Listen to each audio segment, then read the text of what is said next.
सुरक्षा की बात करते हैं, सबके न्याय की बात करते हैं, तो राघवेंद्र वाजपेयी के साथ में ये सुरक्षा क्यों नहीं लागू हुई? सीतापुर जनपद के महोली क्षेत्र के स्थानीय पत्रकार राघवेंद्र वाजपेयी की दिन दहाड़े गोली मारकर हत्या कर दी गई थी, जिसके संबंध में आज बाराबंकी के पत्रकारों ने कैंडल मार्च निकालकर मृतक पत्रकार राघवेंद्र वाजपेयी को न्याय दिलाने और परिजनों को मुआवजा एवं उनकी पत्नी को सरकारी नौकरी दिलाने की बात कही। बड़े अफसोस की बात है कि देश का चौथा स्तंभ कही जाने वाली मीडिया और उसी स्तंभ के मीडिया कर्मियों की आए दिन हत्याएं हो रही, लेकिन पत्रकारों के लिए कोई पुख्ता कानून नहीं बनाया जा रहा। पत्रकारों का कहना है कि प्रशासन हमेशा ऐसे मामलों में केवल बयानबाजी करता है और अपराधी बच निकलते हैं। इस संबंध में हमारे पत्रकार साथियों ने क्या कुछ कहा, सुनो। सुरक्षा की बात करते हैं, सबके न्याय की बात करते हैं, तो राघवेंद्र वाजपेयी के साथ में ये सुरक्षा क्यों नहीं लागू हुई? आखिर आए दिन ये घटनाएं क्यों होती हैं कि पत्रकार हमेशा मार दिया जाता है, उसका गला रेत दिया जाता है, उसका एक्सीडेंट कर दिया जाता है, उसका घर गिरवा दिया जाता है? आखिर क्यों? ये है मेरा उद्देश्य आज के इस कैंडल मार्च का। किसको दोषी मानते हैं जो आज ये परिस्थितियां पत्रकारों के सामने? देखिए, ये परिस्थितियां पत्रकारों के साथ में है, ये दोष सबसे पहले तो हम समाज के ऊपर ही डालेंगे। कारण क्या है कि समाज हमसे अपेक्षा तो करता है कि पत्रकार है, हमारी बात को उठाएगा, हमारे लिए न्याय की लड़ाई लड़ेगा, सब कुछ होगा।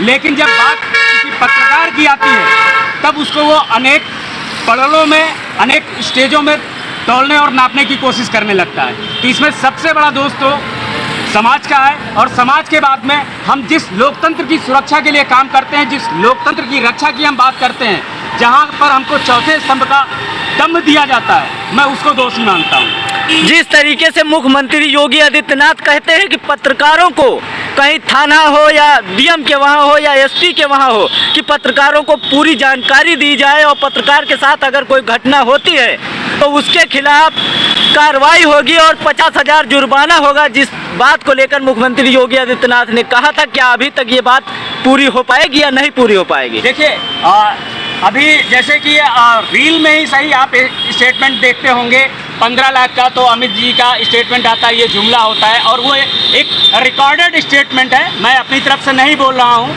तो ये सरकार का एक झुंझुना होता है, एक जुमला होता है कि लोगों को किस तरीके से हम गुमराह करें, और यहाँ पर पत्रकारों को भी इसी तरीके से गुमराह किया जा रहा है। किसी स्टेट में पत्रकार सुरक्षा को लागू किया जा रहा है, लेकिन फिर वहाँ ये कहा जाता है कि ये सिर्फ मान्यता प्राप्त पत्रकारों के साथ में, किसी स्टेट में ये होता है कि हम यहाँ पर अभी लागू करने के लिए हम काम कर रहे हैं, अभी यहाँ पर प्रेस काउंसिल ने हमको ये नहीं बताया है। ये दुनिया भर की बातें हैं, लेकिन धरातल पर इसका कहीं कोई लेना देना नहीं है। अगर लेना देना है भी तो जो सत्ता पक्ष के लिए काम करते हैं ये उनके लिए लागू हो सकता है। अगर हमने कभी भूले भी से सत्ता का विरोध कर दिया तो हमारे लिए ये लागू नहीं है। बहुत कड़वी बात है ये।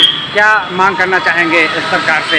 ये सरकार से मांग क्या, ये हमारा अधिकार है कि हम लोकतंत्र की सुरक्षा के लिए, लोकतंत्र की रक्षा के लिए बातों को उठाते हैं। अगर हमारे साथ या हमारे पत्रकार साथियों के साथ ऐसी घटनाएं घटित होती हैं तो सबसे पहले उस परिवार को एक आर्थिक सहायता दी जाए ताकि उसका जीवन धर्रे पर चल सके। इसके साथ में जो आश्रित भाई लोग, आश्रित परिवार है, वो जिस स्तर का है, उसकी शैक्षिक योग्यता या उसकी सामाजिक स्तर जो भी है, उस स्तर पर उसको आजीविका का साधन मुहैया कराया जाए।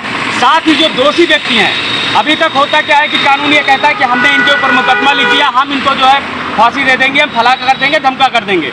सरकारें भी ये कह देती हैं कि भैया हमने ये घोषणा की थी, लेकिन बजट नहीं हो पाने की वजह से हम ये नहीं कर पा रहे हैं। तो जो दोषी हैं उनकी संपत्ति को कुर्क करते हुए, संपत्ति से कुर्क करने के बाद आई हुई टोटल आय उस परिवार को दी जाए, ताकि एक नज़ीर पेश हो।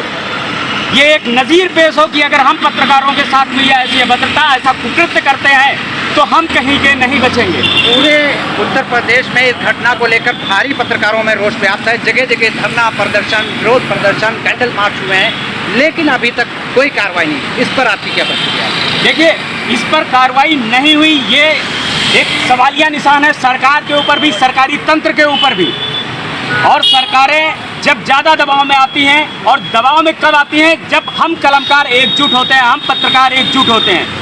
और ये वो वक्त है, ये वो मौका है कि अब सरकार को वो आईना दिखाया जाए कि अब पत्रकारों की सुरक्षा के लिए हमको विवश होना पड़ेगा, हमको पत्रकार सुरक्षा कानून उत्तर प्रदेश में लागू करना पड़ेगा। धन्यवाद।